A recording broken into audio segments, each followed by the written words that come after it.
The Harygrove family, wealthy and renowned, lived in a sprawling Victorian mansion atop a windswept hill. Patriarch Edward, a stoic businessman, ruled with quiet authority. Eleanor, his wife, possessed an ethereal beauty, her presence as delicate as the lace she adored. Their children, 10-year-old twins, Thomas and Tabitha, were the embodiment of mischief and laughter, their youthful energy echoing through the silent halls.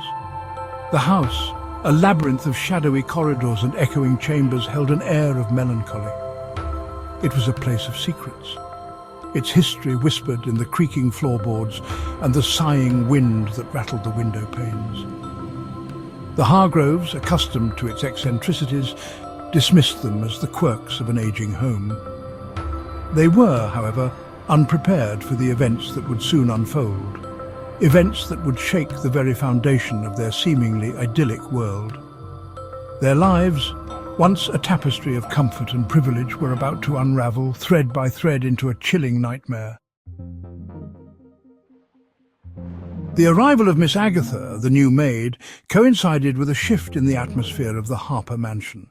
Her appearance was striking, her severe black dress and tightly bound hair lending her an air of austere formality. Her eyes, dark and fathomless, held a disconcerting intensity that made the family uneasy. Miss Agatha performed her duties with an unsettling efficiency, her movements swift and silent. She seemed to glide through the house, a phantom presence that was both unseen and ever-present. The children, initially charmed by her quiet demeanor, soon grew wary of her watchful gaze. Is there anything else you need, Mrs. Harper? Richard, preoccupied with his business affairs, dismissed his family's concerns as mere superstition. Eleanor, however, couldn't shake off the feeling that something was amiss. Miss Agatha's arrival had disturbed the delicate equilibrium of their lives, and a sense of foreboding settled over her like a shroud. The unease within the Harygrove mansion deepened as subtle occurrences began to plague the family.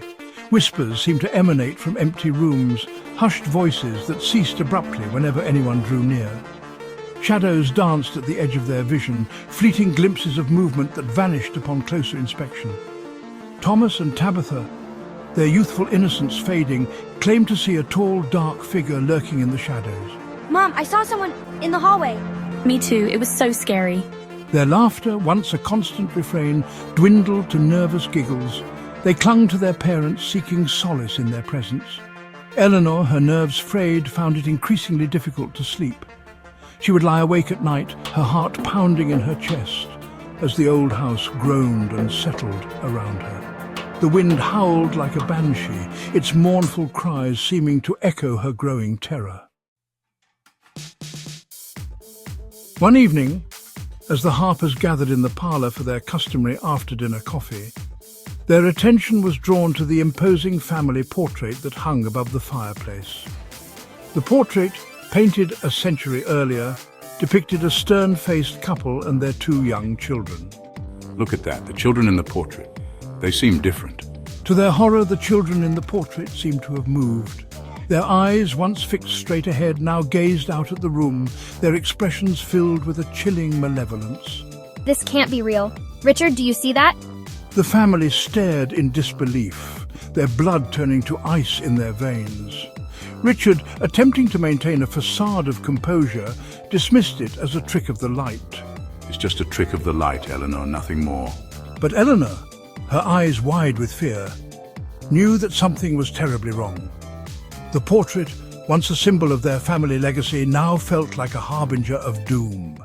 No, Richard, something is terribly wrong. The following day, Eleanor discovered that her prized pearl necklace, a family heirloom passed down through generations, was missing from her jewelry box. She searched frantically, her heart sinking with each passing moment. The necklace held sentimental value, a tangible link to her ancestors. Where is it? It has to be here somewhere. Suspicion immediately fell upon Miss Agatha. The maid, with her unsettling presence and secretive air, seemed the most likely culprit.